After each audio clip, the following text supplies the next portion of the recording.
annoncé le concours et je me dis, mais pourquoi ne pas participer?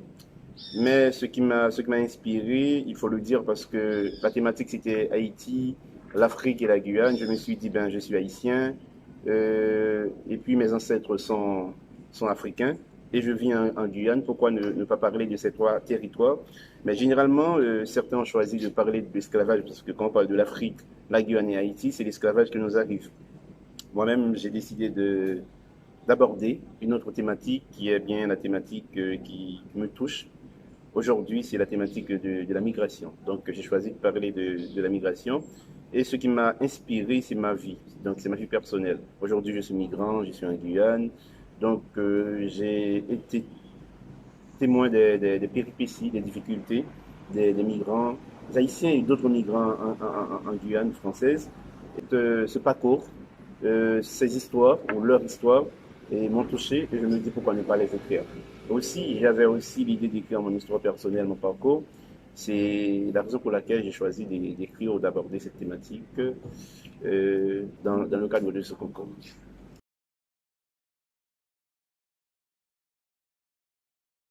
Ce que je fais aujourd'hui en Guyane a beaucoup de valeur sur Haïti, tout en sachant que je suis migrant. Oui, je peux le dire parce que, à mon sens, que ce que je fais là, c'est pas nécessairement quelque chose que je suis en train de faire uniquement pour Haïti. C'est quelque chose que je suis en train de faire pour moi-même, mais aussi pour le monde entier. Haïti, dont Haïti, c'est mon pays, et aussi la Guyane qui est ma terre d'accueil. Donc, on se dit, quand on vient quelque part, on apporte un peu de soi-même. Et le morceau de moi-même que je tente d'apporter en Guyane, c'est la littérature, parce que la littérature, c'est mon domaine de prédilection, c'est ce que j'aime faire, écrire de la poésie, écrire des nouvelles, des romans. Donc j'ai pu participer. Et si je suis aujourd'hui l'un des lauréats, donc je suis nominé, ça me fait plaisir. Ça me fait plaisir, mais aussi ça fait plaisir aussi à mes compatriotes. Ça fait plaisir à mes amis en Guyane, donc qui ne sont pas nécessairement des Haïtiens, qui sont aussi d'autres origines. Donc, je le dis comme je le dis fort souvent, c'est cette Guyane qu'on tente de construire ensemble, c'est cette guyanité qui nous habite. Et je le dis fort souvent, la Guyane qu'on aura à faire, la Guyane de demain, c'est la Guyane de tous, la Guyane qu'on construira ensemble. La littérature je le dis et et répète aujourd'hui, je le répète aujourd'hui, la Guyane, c'est un espace multiculturel qui a beaucoup de cultures et c'est une richesse qu'on doit en profiter. Donc on doit écrire la Guyane et on doit écrire la Guyane par rapport au regard de tous. L'haïtien doit porter son regard, le brésilien d'origine, le guyanais créole, le bushinengue, tout le monde, et ensemble nous bâtirons et cette grande Guyane. Et on commence déjà, il faut le dire. Donc, quand je dis on, c'est tout le monde, les habitants qui vivent en Guyane aujourd'hui commencent déjà à construire leur espace. Et la Guyane sera, comme disent certains écrivains, certains aussi politiques, la Guyane sera élevée au rang de carrefour mondial d'excellence.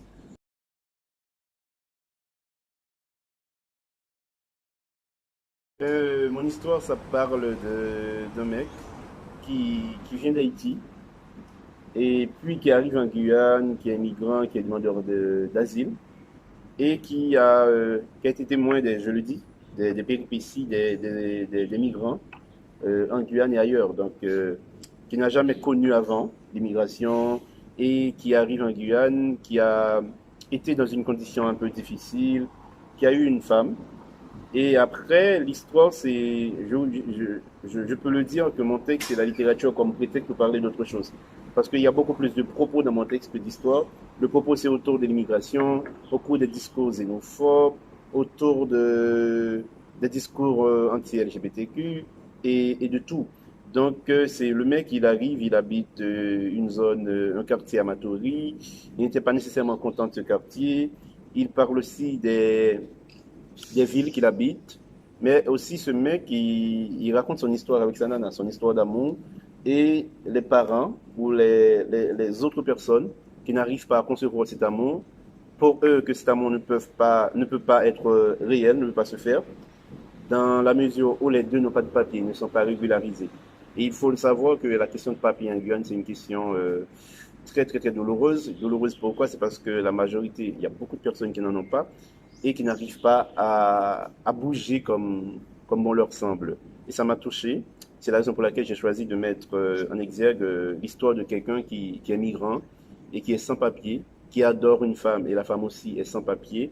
Et après, par rapport à l'Afrique, il était question des Bushinengue, des danses traditionnelles africaines qui sont présentes en Guyane. Et j'en ai parlé aussi dans mon texte. Et j'ai parlé aussi de mon rapport avec Haïti, de ce qu'il y a en Haïti qui n'y en a pas en Guyane, de ce qu'il y a en Guyane qui n'y en a pas en Haïti. Donc, du coup, je vais essayer de faire le lien entre la Guyane, Haïti et l'Afrique, mais par la migration. J'ai pris la migration comme pierre d'achoppement, comme lieu. Comme lieu dit, donc j'ai choisi ce lieu, la migration, pour pouvoir écrire mon texte. Donc c'est la thématique qui m'a touché le plus, comme je le dis, avant dans ma prise de parole.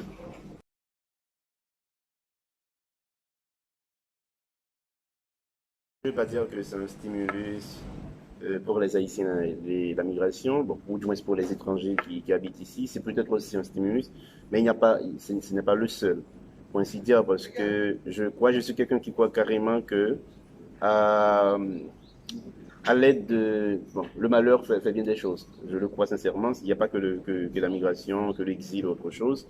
Mais il y a aussi d'autres thématiques, d'autres choses qui arrivent à certaines personnes qui les ont manquées. Par exemple, la mort. Il faut dire que dans la littérature monde, il y a toujours des événements qui ont boosté un écrivain. Donc pour moi, pour l'instant, c'est la migration. Un auteur comme Daniel Laferrière, c'est aussi l'exil. Et d'ailleurs, il y a un livre de Anne Kleins que j'aime bien qui s'intitule L'exil entre la rage et la fuite, d'écrivain haïtien. Donc, on est sur une terre d'exil, on est en train d'écrire à la fois cette terre et aussi son pays. Je veux dire aussi, pour moi, c'est un stimulus. Mais il n'y a pas que ce stimulus, il y a d'autres choses qui m'ont boosté. Comme je dis que la littérature a été toujours boostée par des événements, il faut le dire. Bon, on ne peut pas dire que quelque chose malheur est, malheur est bon, si on peut le dire ainsi dans le cadre de la littérature, parce que je le dis fort souvent à des amis, les poèmes que j'adore, les plus grands poèmes à mon sens, c'est des poèmes qui ont été écrits dans des occasions pareilles, des Médéloques de Victor Hugo lors de la mort de sa fille, euh, le lac de la Martine qui a perdu Julie. Donc en Haïti, avec ce poème-là de Coriolan Ardouin, euh, donc il y a plein de poèmes qui ont été écrits qui racontent la mort de l'être aimé, la mort de notre cher. D'autres qui sont écrits dans le cadre qui racontent la guerre, qui racontent la dictature, des romans sur Hitler, des livres sur la dictature des Duvalier et d'autres dictatures en Amérique latine. Il faut dire qu'à grande occasion, grande écriture, grand poète, grand écrivain. Et je dois terminer en citant ce poète qui croit carrément que aucun peuple n'est plus petit que son poème. C'est Mamoun Darwish, qui est un poète palestinien. Et aujourd'hui, on voit ce qui se passe en Palestine et on pense rapidement à Mamoun Darwish qui a dit ceci.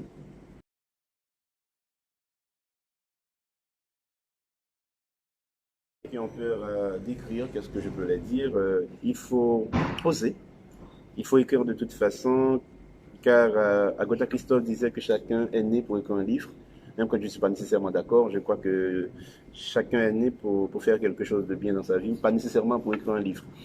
Mais c'est une façon de dire que si tu as envie d'écrire quelque chose, si tu as envie d'écrire ton histoire, écris-la donc. Il y aura toujours quelqu'un pour le lire. Mais après, on ne peut pas savoir si on est nécessairement un grand écrivain ou pas. Je crois, malheureusement, c'est aux autres d'en juger. Si on est bon écrivain ou si on est mauvais écrivain. Et bon, pour certains mauvais écrivains, il n'y en a pas, il n'y a que des mauvais lecteurs. Mais pour d'autres, il y en a par rapport à la convention, par rapport à ce que la littérature est, ce que la littérature représente. Ce que je peux dire aux gens qui regardent aujourd'hui, c'est d'écrire ce que l'on ressent, ce que l'on pense, et d'écrire aussi son histoire et aussi l'histoire des autres. Ça permet de rester en vie, ça permet aussi d'exister.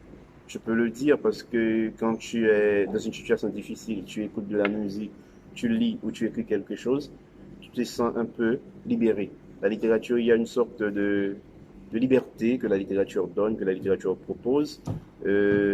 pour ne pas dire que la littérature a un pouvoir plus que libérateur. La littérature, ça a un pouvoir salvateur. Ça, c'est pour répéter l'écrivaine belge d'origine japonaise Amélie Nothomb, pour dire que la littérature, du lieu du regard qu'on peut porter sur la littérature, ça peut aider aussi à vivre. D'ailleurs, c'est Fernando Pessoa qui disait que la littérature est la preuve que la vie, à elle seule, ne suffit pas. La vie à elle-même ne suffit pas. Il faut inventer d'autres choses pour aider à vivre.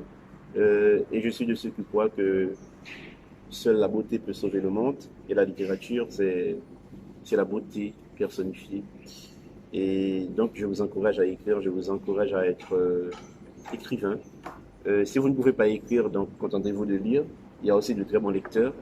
Donc, c'est une façon de vous encourager à exister par le biais de l'art, parce que l'art, ça aide à penser, à réfléchir et à ne rien faire aussi. Merci beaucoup.